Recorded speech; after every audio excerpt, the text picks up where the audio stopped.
Hello, everybody. Welcome to Fellowship of the Golden Age. And here's someone who's like a familiar face and a familiar name to you all. This is Arttu. Hey, Arttu. Hello, here I am. Alrighty. Okay, let's get into it then. So, as usual, we're going to open up, and I'd love it if you could give your description of what a separate self is. Well, let's start. Quick question, or is it? So many concepts of the separate self. Let's start from somewhere. So, as I see a separate self, it's we need to have a kind of distinction what we do mean with the separate self, which self is separate. So how I see it, it's self who lives in duality, in separation from oneness. Yeah, that will be a good description. So for me, the separate self, well, it's it has many facets, you could say. So it has the different components, and it has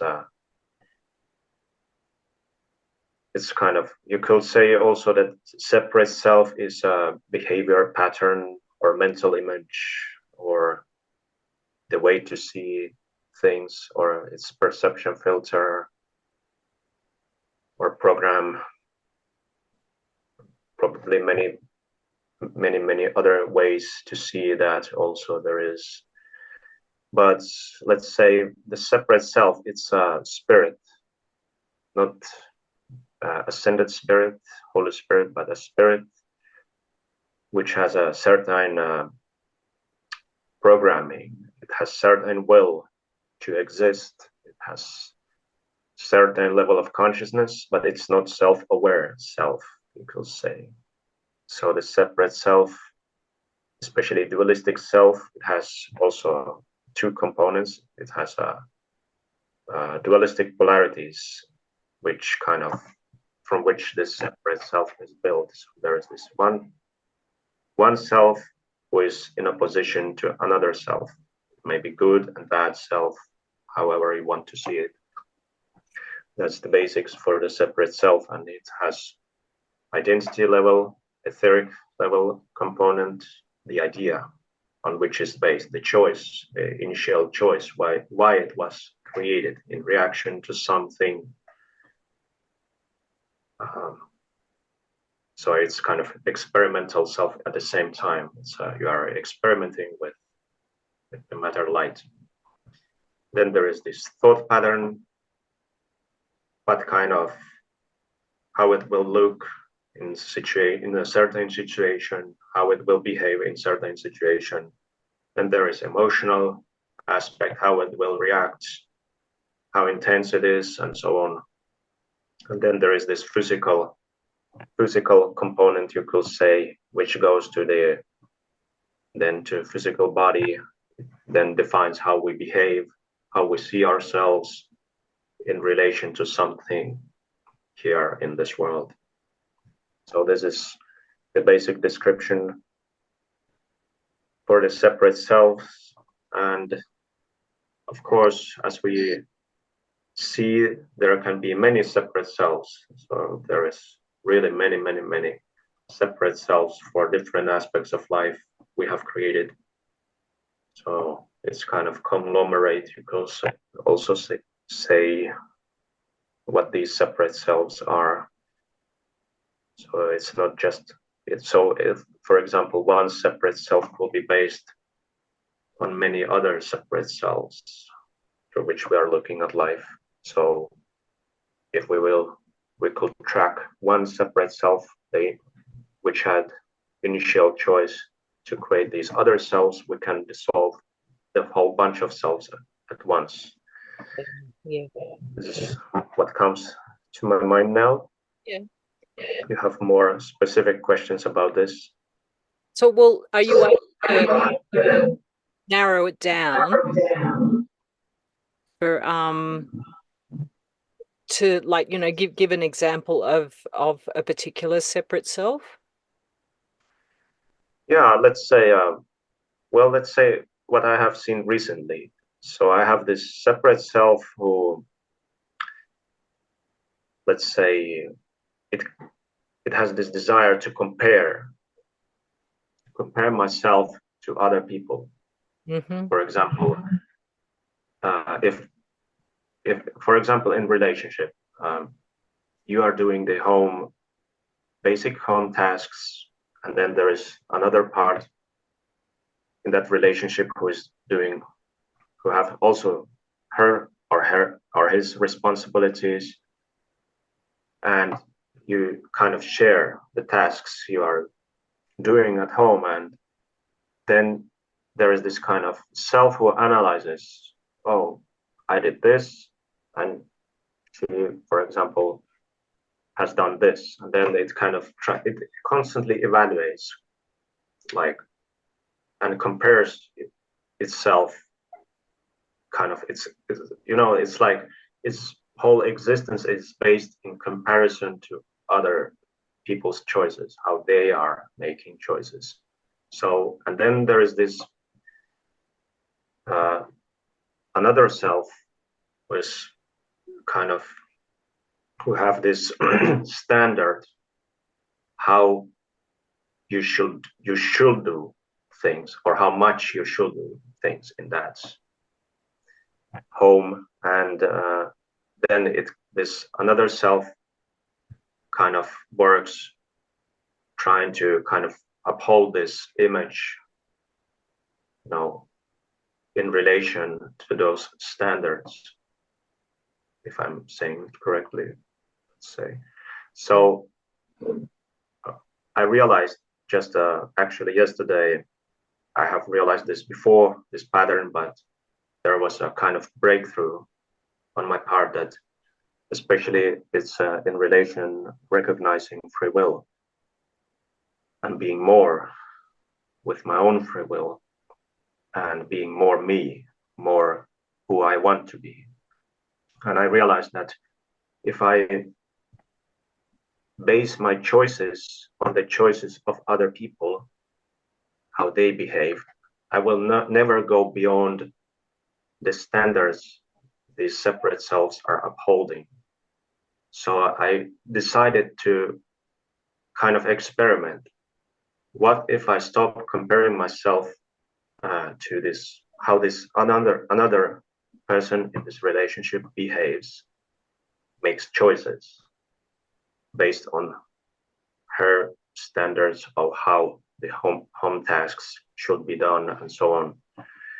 Then I experimented to make choices to be more, you know, I stopped comparing myself for a while. I just made this kind of space to experiment in my own mind. And I realized how much it feels good, for example.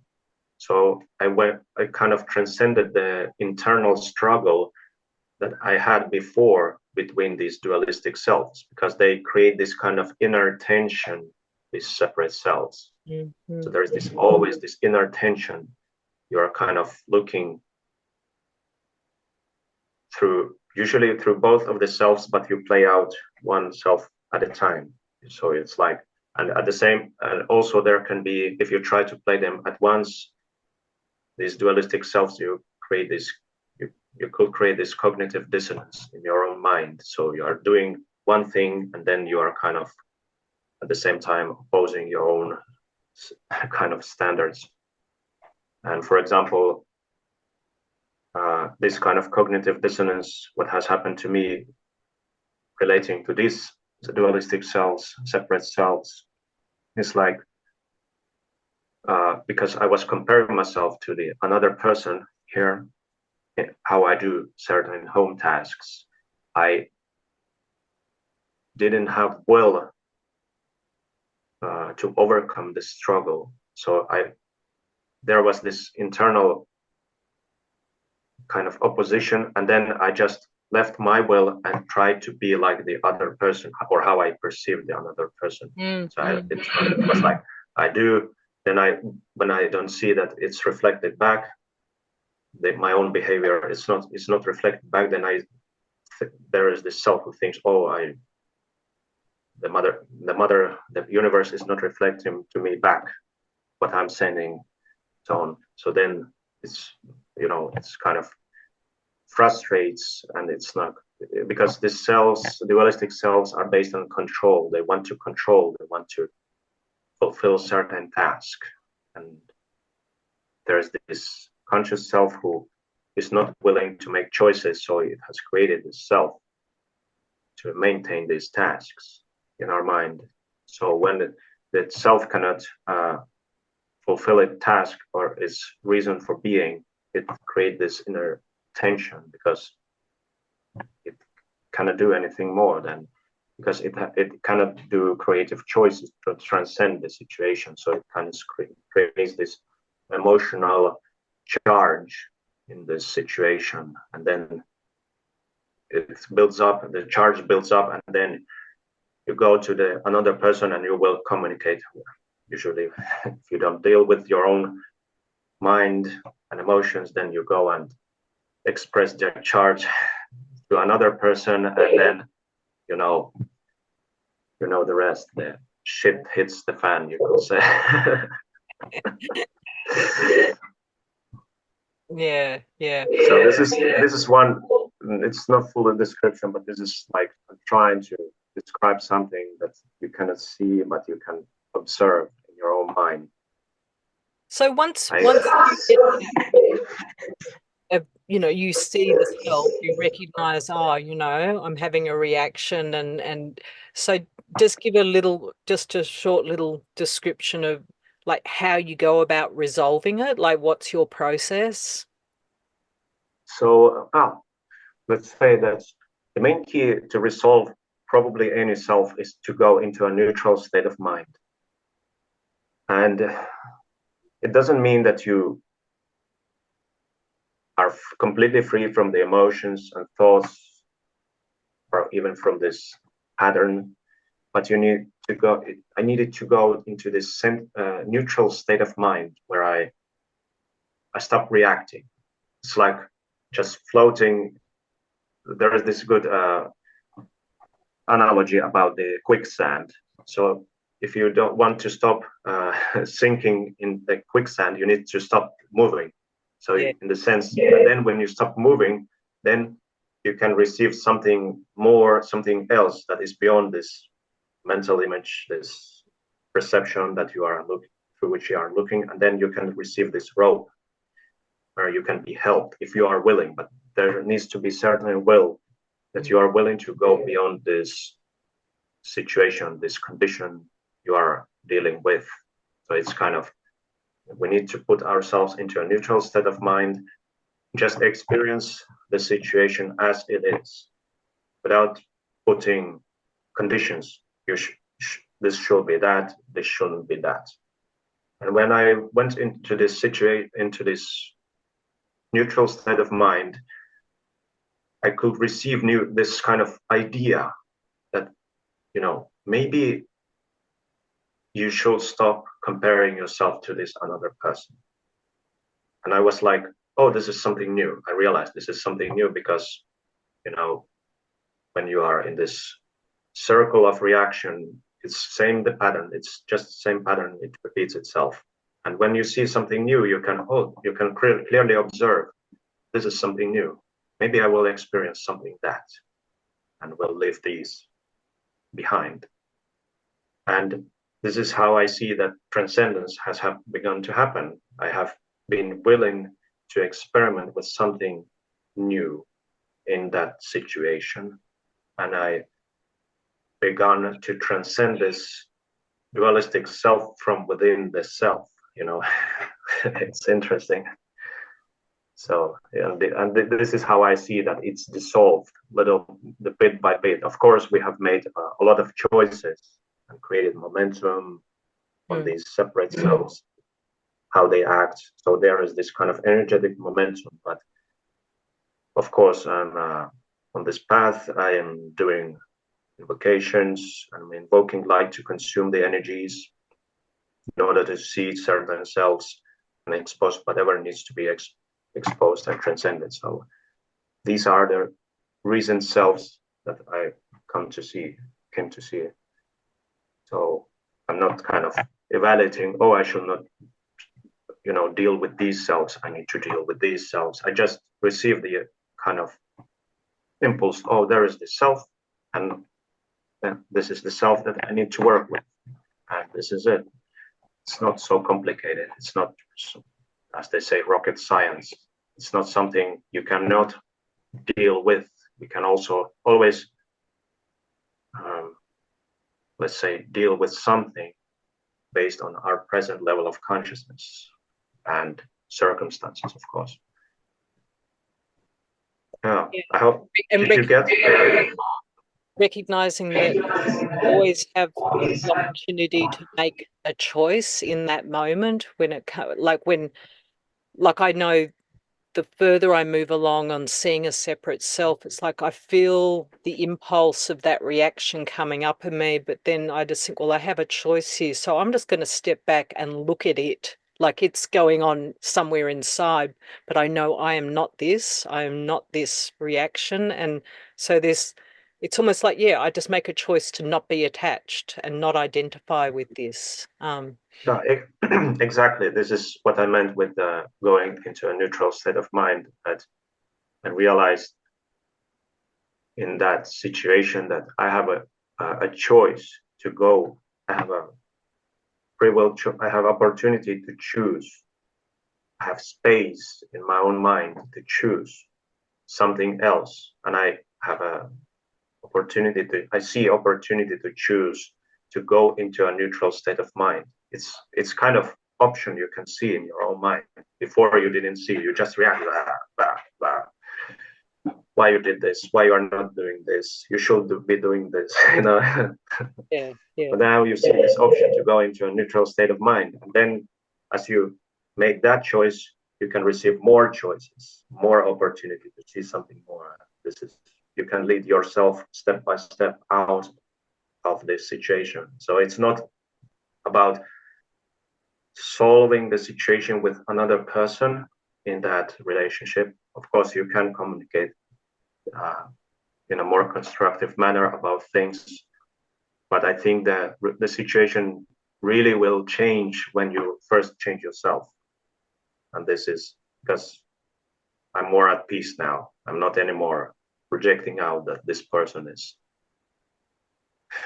not doing this. Of course, there is this self still who wants to project it out and make me to look through it, let's say it that way. But now, because I'm seeing, I'm observing it, I'm choosing, I'm not going into this self. Yeah, it's a free will. It's really important to have this, to realize that we have free will to choose something more, to be more than this. Exactly, yeah.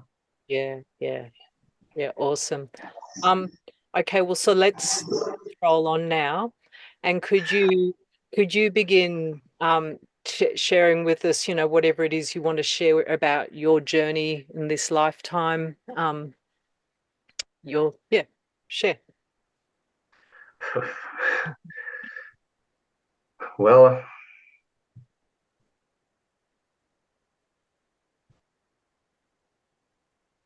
let's say I was born in Russia, and it was actually not Russia back then. It was Soviet Union. It was 1989, so it was back then yet Soviet Union. And I was born in it was Leningrad back then. It's Saint Petersburg nowadays. I was born in a, let's say, probably it was poor family at the time, and it was really hard times back then. The Soviet Union were collapsing, and there was like something I don't know much about my childhood, as there's no much records left, no stories, or just remember what I remember from my own childhood. So it was like my mother had a lot of struggles. About my father, I don't know much. I cannot remember him. He left, or if the story is right that I heard in the child, he probably was killed in Chechnya war or something like that. Well, haven't checked the facts. Cannot check the facts. So I was raised by my mother, and she went through a lot of struggle raising me and also my sister, twin sister, and he went. She had a lot of. Eventually, she developed a lot of psychological problems to herself. She began to drink and to. I believe she were doing some prostitute stuff and not taking much care of us as a children when we were children, and so we were a lot of neglected in our childhood with my sister, and we developed a lot of traumatic reactions to the situation in our childhood based and then there was also a lot of men involved with my mother who were really abusive. As a children, we saw a lot of our mother being abused.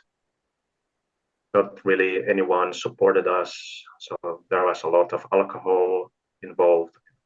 So she kind of numbed herself with alcohol, tobacco, and so our basic needs were not quite fulfilled. So we had a little toys, food occasionally. So we were like malnutrited.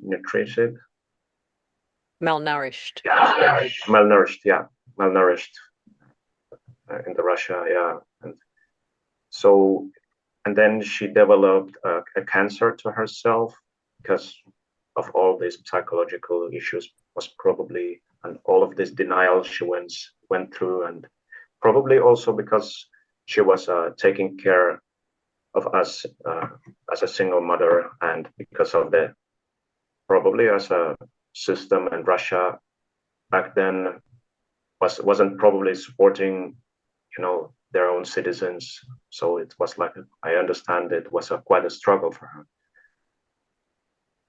And well, we weren't involved in any kind of spirituality, not even in the Orthodox Church when we were with our mother. So eventually she made a choice to put us in orphan house in St. Petersburg, and we were after that we went through couple or three different orphan houses, and we so and she kind of she were not visiting us, so she kind of abandoned us into the orphan house, you could say. And then maybe a couple years after she put us in an orphan house, she died to this cancer. And well, let's say I'm not about the dying, but so much so sad about the dying. But I remember I was kind of traumatized that I never had the opportunity to visit, on her grave, or kind of have proof that she died. So I was living. After that, I lived a lot, maybe for 10 to 15 years. I lived in this doubt that she just abandoned us, and didn't tell the truth that she just left, but probably she just died because eventually the orphan house began the adopting process and opened us on the market, you could say. And then there was an organization from Finland which then found new parents from Finland to us and gave them opportunity to visit Russian orphan house, and they found us and then decided to take us into Finland. It was a really strange process. There was a lot of corruption involved, and it was like you need to kind of bribe the officials in Russia in order, even beside the normal process, adopting process, you needed to bribe the officials to make a faster progress in Russian system in order for us to have the papers and passports and so on. So about the time also from the orphan house, we were it was a not so bad time, but there was some let's say in one of the orphan houses there was a sexual abuse.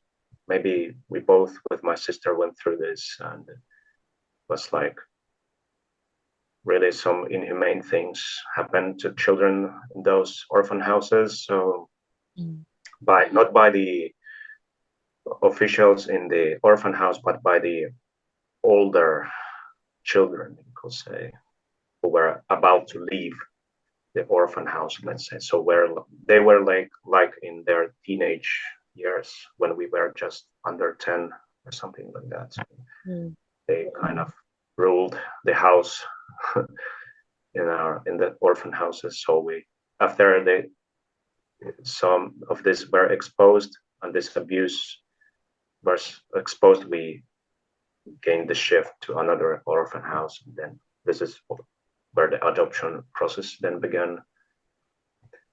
So yeah, and then we moved to Finland, and the first year was really nice. It was like really cultural shift was really high, based on what we had in Russia at Soviet times.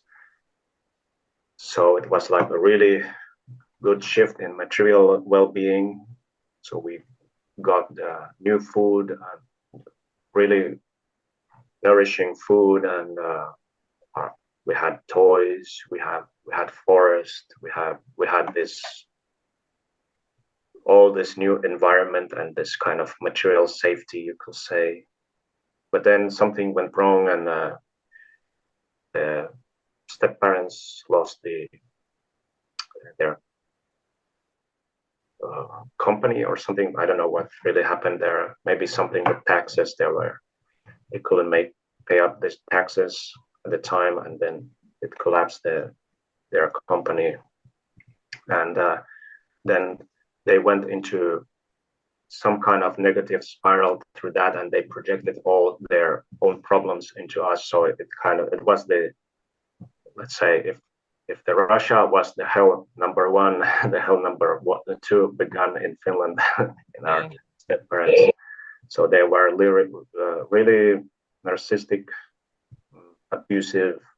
They abused us physically, emotionally, mentally, and also I think there is identity abuse also, because they kind of gave our names, and they named us many things, like really inhumane names. So we were like objects to them for their own ends, for not looking at themselves. So it was like really abusive childhood. Also, actually more abusive in you could say in other way than in Russia. So also we were neglected, and so we were really traumatized by also my sister was sexually abused here in Finland by the step-parents. It was like not so very good example for family to live in Finland. So yeah, but it was those times when there was no awareness of emotions, and particularly dealing with your own psychology. The process for psychological evaluation probably didn't include it in adoption process, so anybody could kind of get children adopted from Russia, with all kind of mental issues, and it was what it was at the time. So yeah, when then my step-parents broke up, and we stayed with the stepfather, which was the more abusive part. So I experienced this kind of abandonment trauma by my kind of mother twice, let's say, and I developed a lot of anger and resentment toward parents, how I was nurtured. So I was like really neglected child, and it reflected then how when I went into the school, I was really neglecting all my education here in Finland, and if there could have been better nourishing at home, I could have gone up, let's say, higher materialistic education here in Finland, but it was what it was. So I neglected a lot of my own education, and my stepfather didn't care a lot about it. So it was like more about controlling us and surviving from day to day, trying to take care of us, and yeah, not much good, to talk about my childhood. Actually, there are a few. So can you launch us forward into, where the turning point happened for you? Because just be aware of time here, but as well. Yeah. So let's say, so then came my teenage, and I moved away from home when I was 17, and then I began to make my own decisions in the sense, but then of course I played out a lot of psychological problems. I still didn't care much about the education in Finland that helped me to receive the job and so on. So when I turned out, I think I was 18. Let's say important point. So because of all these psychological issues, and I developed in my childhood, I also developed a sex addiction, let's say addiction to pornography. So I found the pornography and this masturbation at the age of 11. It was quite spontaneous. I found it quite spontaneously, but I think I was influenced by the behavior of my step-parents, but also my mother, which included, I saw my parents having sex, and there was they didn't much care about how they hide the sexual influence, you could say, on us when we were as a children. So I was really curious, what is this? And I found this kind of sexual activity on myself when I was 11, and I found also my stepfathers or parents' porn collection, VHS tapes. So I watched them secretly when they were away from home, and was really giving me some kind of relief from all the stress I were going through in my childhood. So this was kind of a way to escape my own psychological, emotional issues by creating this addiction to pornography, masturbation, and it went really, really long after my teenage before I could stop all this. So at the age of 18, I found my first girlfriend, and actually from the age 18 to the age, I think maybe to 30, I'm 35 now, I had a lot of serious problems in my relationships because I had, let's say, you call it them, mother issues. So because I wasn't really nourished in my childhood, so I kind of tried to seek mother from my relationships. So I wanted my partner to represent mother to me. So I was like seeking my love for, I was seeking love from the mother. So before I began to deal with my psychology to a higher degree, I was almost 30 years when I found the Ascended Master teachings for the first time through different phases and how I found the spiritual path, which helped me to cut a lot of the addiction to pornography, to masturbation, also sexual. I developed in my relationship sexual addictions. I was really addicted to sex, and it was because it was giving me relief and this emotional attachment that I lacked in my childhood. So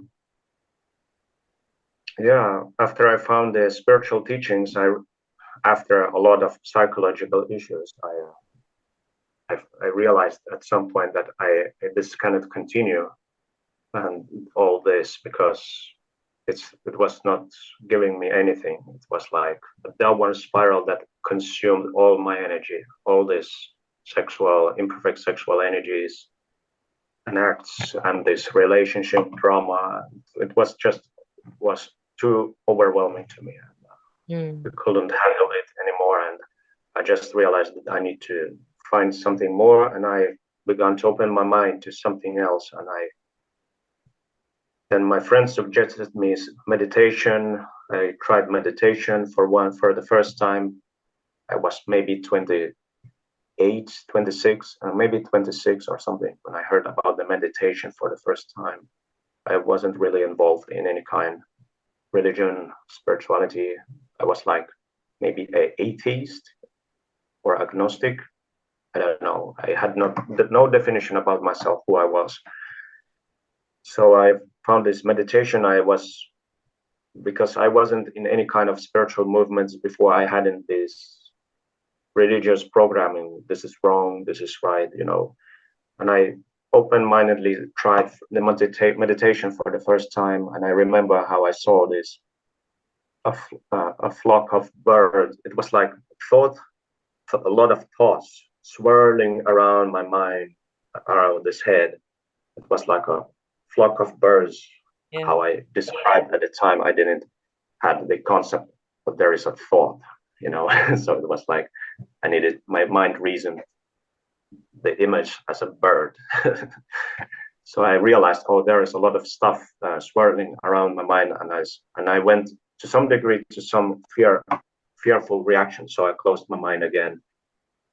And after that, I developed a lot of sleeping issues. For the 7 years, I slept, or for many years, I had a lot of sleep deprivation.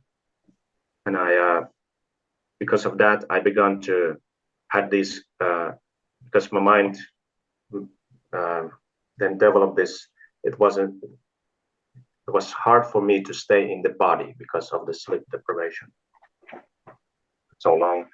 So at some point I began to have these out of body experiences, and at the time they were like really like from the horror movie they experienced, but like when I was separating from my body, when I was falling into sleep and having these sleep paralyses, and I was like, but especially those when I was separated from my body, and I was like, what is this? This is like, because my mind couldn't understand the experience. It was really fear-based reaction. So I tried to forcefully awake myself from it.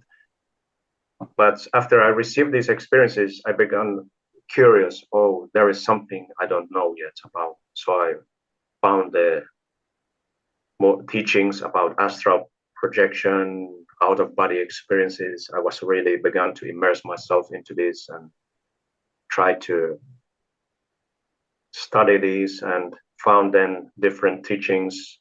Then I found there is these people who channel channel different beings. So I was for maybe 1 year or something like that, I was immersed in these channel teachings. I also bought a couple of channelings for myself, and I was like, remember that how I felt. I needed to make sure that, you know, the first question I wanted to ask is my mother dead? So I kind of received my first confirmation from those channeled teachings that yes, she's dead and she's in another realm. This was the first time I received kind of peace within my mind. Oh, I could let it go. So maybe based on that experience, I received this kind of idea. Oh, I can receive this resolution in my mind by receiving something from something that is beyond. Yeah. So this was kind of basic idea that I received or realized. And then I immersed myself into these channel teachings. A lot of beings, well, let's say most of the beings that I were listening to were probably astral, mental beings who presented themselves as different shapes and forms.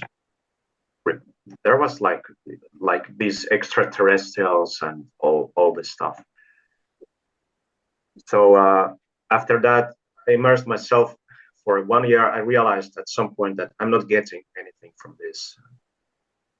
It's just like I was like a passive recipient for these for the teachings or the information they shared to me. It was like nice to hear this kind of information because it was like out of the world, out of this world, and it was making me feel special. You know, oh, I have this special knowledge or awareness, and as I told in the beginning about this dualistic self, I really like to compare myself to other people because I have had this inferiority, superiority issue because I was really put down. So I was beginning to feel, oh, I can, you know, I can be more than these people here. I can know more. I have something they don't have, you know. So I began to feel special, and this gave me kind of momentum to seek even more something that is giving me more something special. And then I found the one blog that kind of translated into Finnish different kind of teachings from different sides.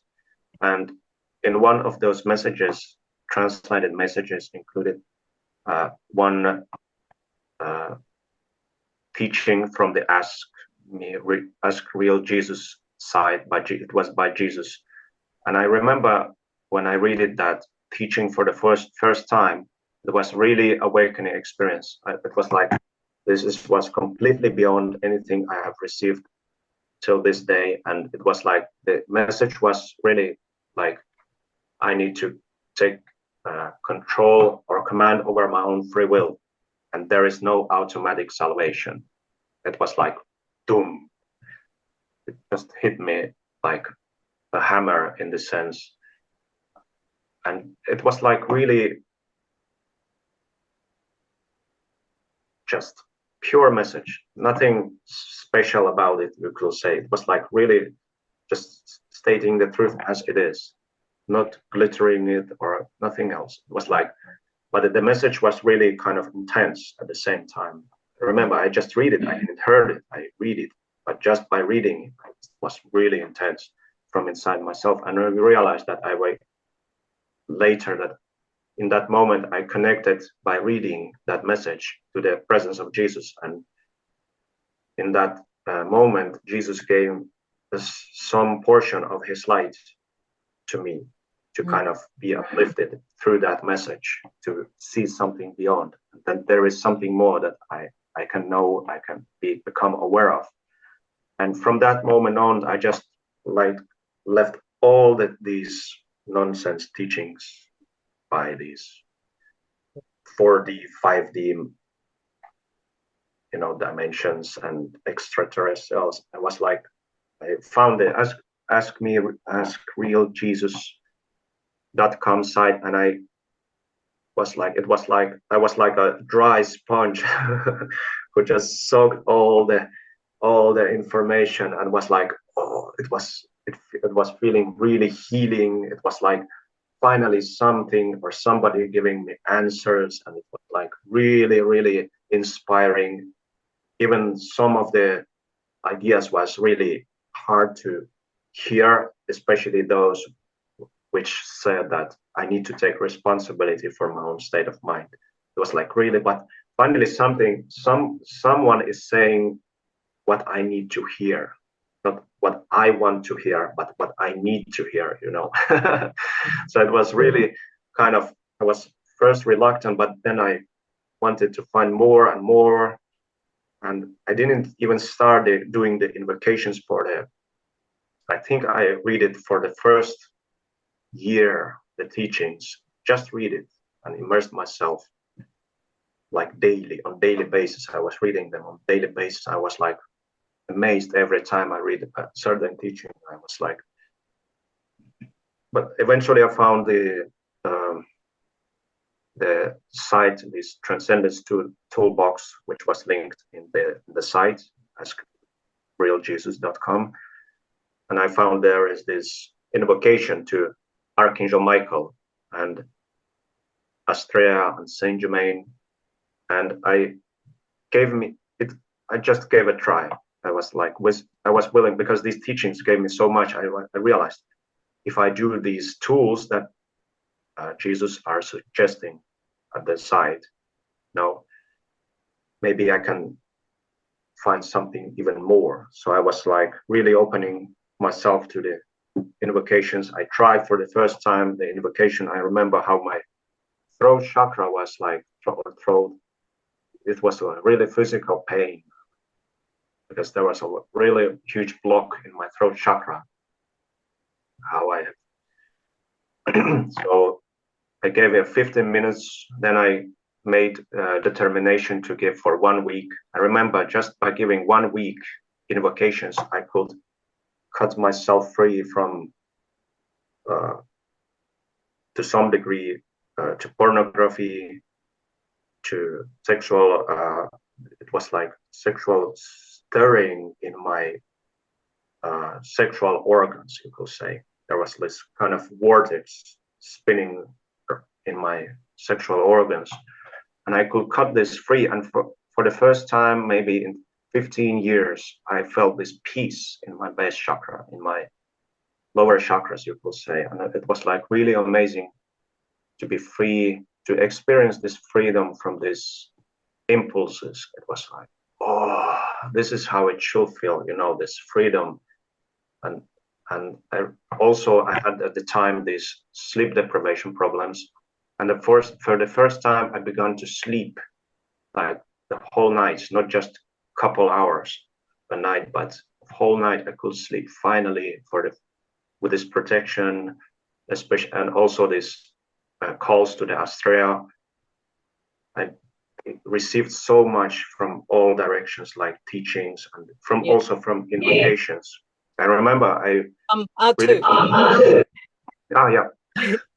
I need to rein you in now because we've gone like way over time, and I can tell like you'll probably just keep flowing on and on and on. So yeah, I'm just going to so obviously, you know, you've finally found the peace that you hadn't had all your life, and I think that's sort of a good place to sort of finish off for now. And Yeah, and yeah. thanks for giving me opportunity to share something something. Yeah, was probably the immersion phase that I just described about the partial awakening phase. Yeah. Yeah. So I Yeah. really suggest these teachings to everybody.